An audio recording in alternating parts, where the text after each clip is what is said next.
Hello everyone and welcome to a brand new series on object-oriented programming in Java. Today we're going to be going over what is a class. Now it's important that you know all the basics of Java like arrays and for loops and while loops and strings and all that other good stuff. So if you've missed any of that stuff, I highly recommend you watch the Java Basics series. I put a link in the description below. Now, object-oriented programming has a bunch of main concepts, one of which is encapsulation. We also have abstraction, inheritance, and polymorphism. We're going to be going over all of these in this series. Today, we're going to be talking about what is a class. If you want to learn Java programming, or just programming in general, subscribe to this channel. We put out a lot of videos that range from beginner topics to more advanced programming concepts.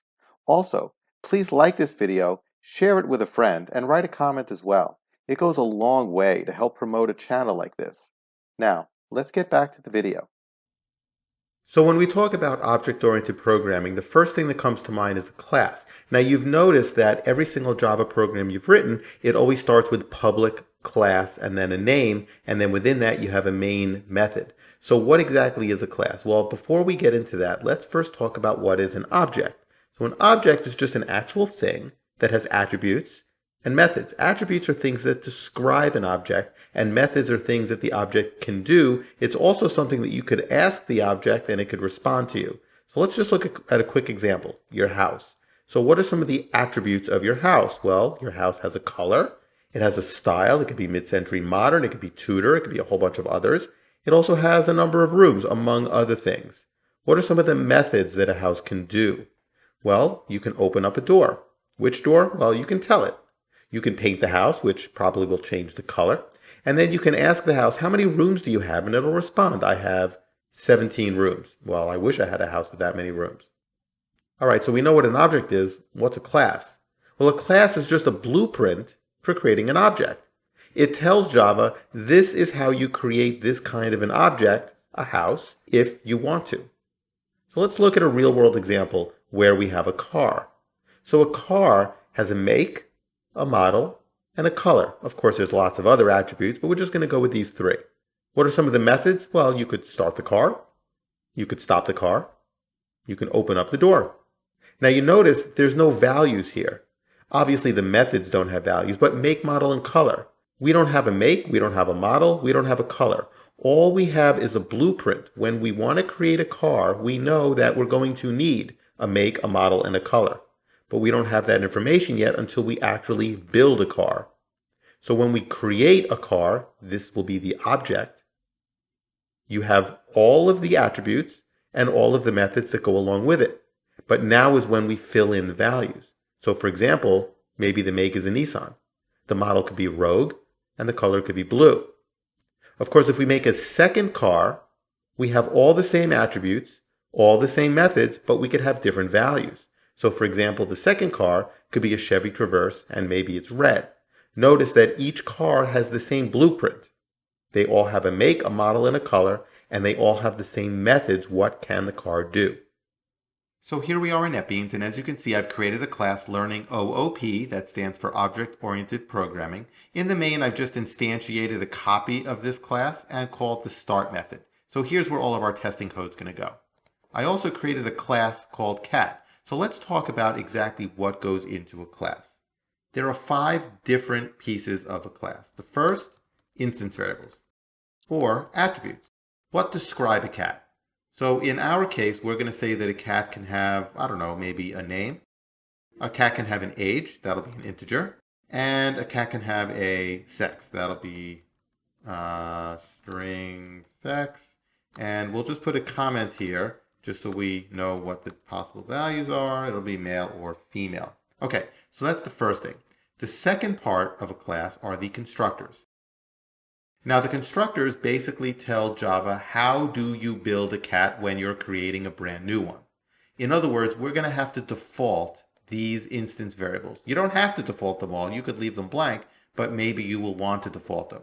So when we have code to create a cat, we need to tell Java what should we do with these instance variables. Now a constructor is going to look very similar to a method. It's not the exact same thing as a method because there's no return type, and the name of the method begins with a capital letter, and it has to match the name of the class exactly. Now we can have parameters. We'll get into that a little later in the video. Inside this constructor, what we're going to do is default some of these instance variables. So when you create a cat, what should the name be? Well, if you don't give it a name, let's just say it's unnamed. Unnamed. When you create a cat, what should the age be? Well, I think that when a cat is born, the age is 0. So let's make the age 0. Now, what should the sex be? So I think that the sex can either be male or female, but I think maybe a better way to do it would be to make it random. So why don't we just pick a random number? Okay, we now have a random integer, 0 or 1, and we'll say that if I is equal to 0, then the sex will be equal to male, and if otherwise, it will be equal to female. There we go. So now we have our constructor. So basically what this is saying is when you create a cat in Java, this is what you're going to get. You're going to get unnamed as the name. It's going to be age 0, and you're going to get a random sex. All right, so now let's go back to our main driver class, learning object-oriented programming, and let's create a cat. Well, we know how to create a variable, a regular variable, string x, right? What we want to do is we want to create a variable of type cat. So the type is going to be our type cat, and the variable will be called, let's call it C1. Now, how do you actually create the cat? This just declares a variable. We want to actually create a cat. And the way we do that is we say new cat, open close parentheses. This tells Java, build a new cat. Now you notice this looks very much like the constructor. In fact, that's what's being called here. When you create a new cat, here is where you specify, use this constructor, set the name, set the age, pick a random sex. And here we go. Let's try it. And as you can see, it ran without any errors, but it didn't print anything because all we did was create the cat. We need to print it. So let's print the cat. Let's see what happens here. Now you notice we're getting some weird text over here. We're getting cat, which is the name of our class. Then we're getting an @ symbol and then some crazy number, which is actually hexadecimal. Now this number here is actually the memory address, because what happens is when we create our new cat, it's going to sit somewhere in the computer's memory. This variable C1 is actually pointing towards the memory address where the cat is located. This is the value that this variable is taking on. It's the memory address of where the cat is inside the computer. But we don't really want to print that. We want to print something nice and neat. How do we do that? Well, if we go into the cat class, we can create a method called Tostring. Now this method needs to be created exactly like this. Public, the return type has to be string, and the name of the method has to be exactly like this with no parameters. And when you name a method, when you create a method exactly like this inside of a class, Java will automatically call this method when you try and print an object of this type. So when we try and print C1, the first thing Java is going to do is, instead of printing the memory address, it's going to say, let me look to see if there's a Tostring method. If there is, whatever this method returns is what I'm going to print. If I don't find a method that looks exactly like this, I'm just going to print the memory address. Well, what should we print when we print a cat? So why don't we print something nice and neat? Print name, we'll print sex, age, and we'll print sex. And inside the parentheses, we'll print these variables. So let me have quote, quote. There's the name. I'm going to just copy this code right here with the quotes and stuff. I'm going to put it inside these brackets. This will be the age. I'm going to put it inside these brackets. This will be the sex. There we go. Okay. So when we print our cat, this method should be called. But notice this, now this is a very common mistake. Inside the Tostring method, you're not supposed to print anything. This method will return what should be printed. So I did this on purpose so you could see a common mistake. This thing here should be a return statement. So we're going to return all of this. And this is what Java is going to recognize and print. So let's run our program. And as you can see, when we print our cat, we print name, unnamed, age 0, sex, male. Perfect. Now, whenever we create a cat, notice we're using this constructor and it's defaulting the name to unnamed. Well, let's say when we create the cat right here, we actually know the name. What we can do is we can actually create a new constructor, just like this one. But instead of having no parameters, this time we're going to pass in the name. So this constructor will be used if you already know the name. Notice we're overloading the method. We're creating the same method, different parameters. So if you know the name, what you could do is you could say name equals and then whatever we pass in. Everything else will be exactly the same. So once again, when you create a cat, you can either create it without knowing any information, in which case you get unnamed, 0, and a random sex, or if you know the name when you're creating it, you could pass in the name. That'll be the name we use. Everything else will be as we discussed. So let's try this. C1 is equal to a new cat. Let's create another one. C2 is equal to a new cat. And this one, we're going to pass in Felix. And we're going to print C1, and we're going to print C2. Let's see what we get. As you can see, we have our unnamed cat, C1, and we have our named cat, C2. That's great. Now what happens if we create a cat and we know not just the name, but we know the age and also the sex? I mean, that's possible. So we can create a third constructor. And here we're going to pass in all three parameters. So instead of actually creating the name as unnamed or the age as 0 or having a random sex, all we're going to do is we're going to say name equals our parameter. We're going to say age is equal to our parameter. And of course, we're going to say sex is equal to our parameter. And there we go. So this way we have three options on how to create a cat.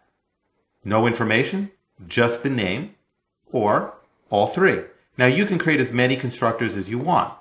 I've decided to just create these three. Let's create a third cat. C3 equal new cat. Let's pass in Garfield. Garfield will be 3 years old. 3 years old. And will be a male cat. Let's print them. Now let's run. As you can see, we get all three of our cats. Perfect.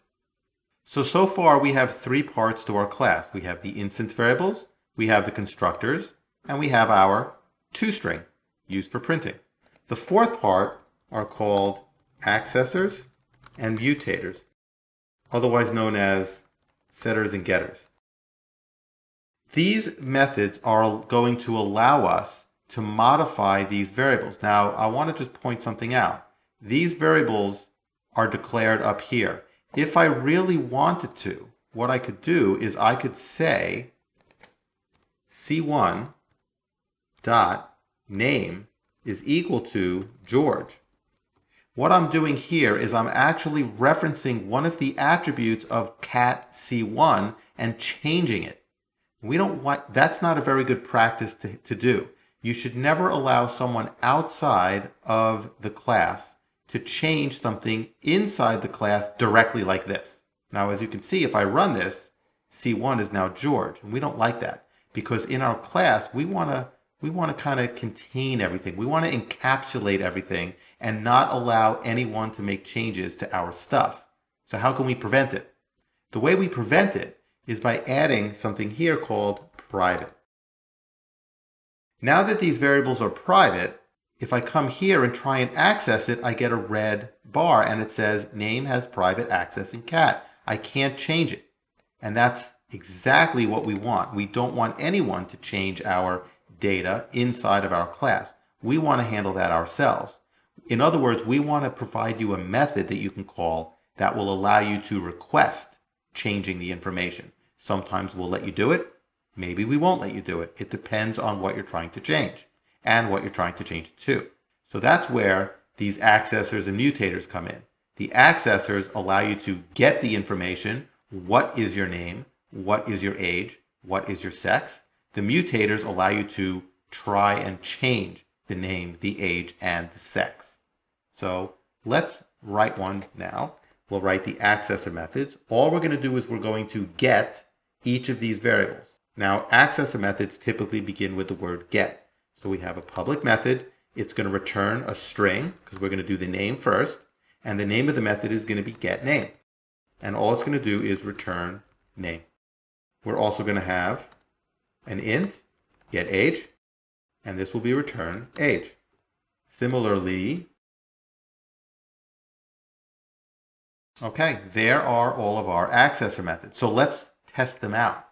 So here we're printing cat1, cat2, and cat3. Let's also print cat2.getName. So now we're asking cat2, hey, can I please have your name? I want to print it. If we run this, you can see that we get Felix, and that's exactly what we would expect. Now let's write some of the mutator methods. We want to be able to change the name, change the age, and change the sex. So let's do that. Public, it's not going to return anything. It's going to be called setName. Typically, the mutator methods have the word set at the beginning, and we want to change the name to a parameter that we're going to pass in. And there you go. This will allow us to set the name. Now you may be asking, why can't I just access the name directly? And the reason why is because you may want to put some restrictions on this. For example, let's look at age. Let's pass in a new age. And we'll say age equals. Okay.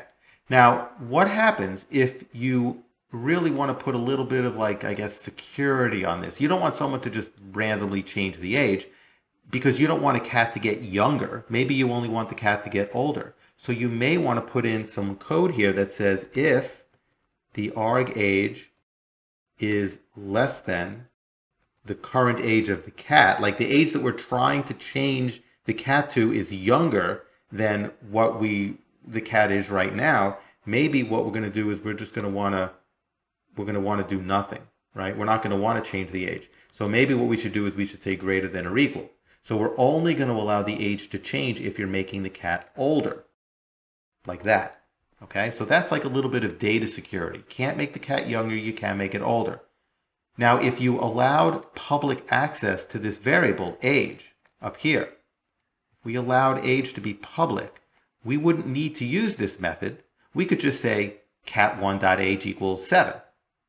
Whether it goes older or younger, we don't know, right? Because we're bypassing this method, this security check. That's why we make it private, and we force someone, if they want to change the age, they have to do it using our method so we can implement any kind of data integrity.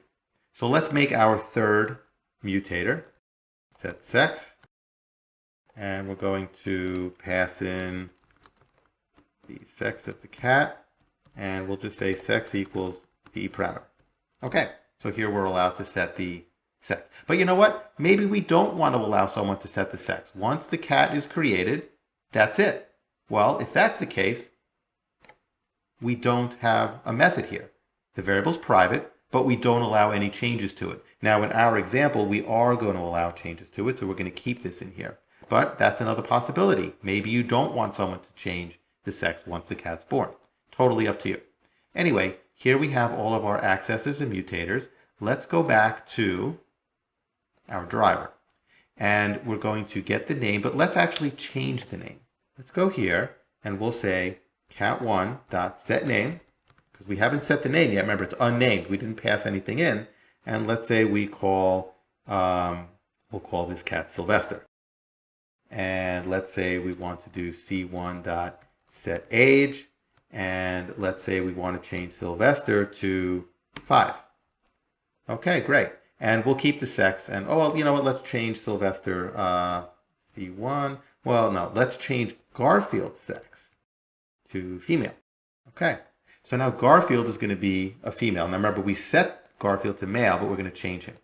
So now we can get rid of this code here. Let's run this and see what we get. As you can see, cat1 is now Sylvester. Age 5, sex is female. Remember, that was random. Felix is age 0, sex male. Garfield was changed. Garfield's sex was changed from male to female. Now, what happens if we try and later on, after we change C1's age, Sylvester, to 5. What happens if we then try and change the age again? Let's do C1.setAge, and let's try and change it to 2. Now that shouldn't allow us to do it because we put in that security, the data integrity, which says that you can't make a cat younger. So let's try and change it and print it again. As you can see, the next time we print Sylvester, Sylvester is still 5 years old. However, if we change this to a 12, that's now older, that's allowed. So that takes care of the first 4 parts of a class. The 5th part of a class consists of what I like to call the interesting methods. These are the methods that are basically things that the cat can do, things that make your program come alive. If you're programming a game, the character can swing a sword. The character can lose health. The character can walk from one side of the room to the other. Those are the interesting methods that kind of make your program do what it's supposed to do. Now we're going to have a couple of methods on here called, well, the first one's going to be called talk. It's not going to return anything. And all it's going to do is it's going to print something to the output window where the cat will say something. So what is going to print? Well, first let's print the name of the cat so we know who's talking. And what does the cat say? Meow. Okay? So when we call the method talk, it'll print the name and it'll print meow. Another method will be have birthday. Now this method will not take in any parameters, but we all know what a birthday is. The age goes up by 1. Simple as that. So now what we can do is on our driver class, we can actually test this. Let's get rid of this code here. We're printing C1, C2, and C3. Let's say we want to have C1 say something. And C2 wants to say something also. And of course we can't leave out C3, Garfield. Garfield's got to say something too. So Garfield will say something. And now let's say that C2 has a birthday. And let's say that C2 actually has another birthday. Now let's print out all of our cats again. So let's just recap what's happening. We're creating our 3 cats. We're setting the information on cat 1, Sylvester, 5. We're changing Garfield to female. We're printing them. And then all the cats are going to say something. Cat number 2, which is Felix, is going to have 2 birthdays. And then we're going to print them all again. Let's see what we have.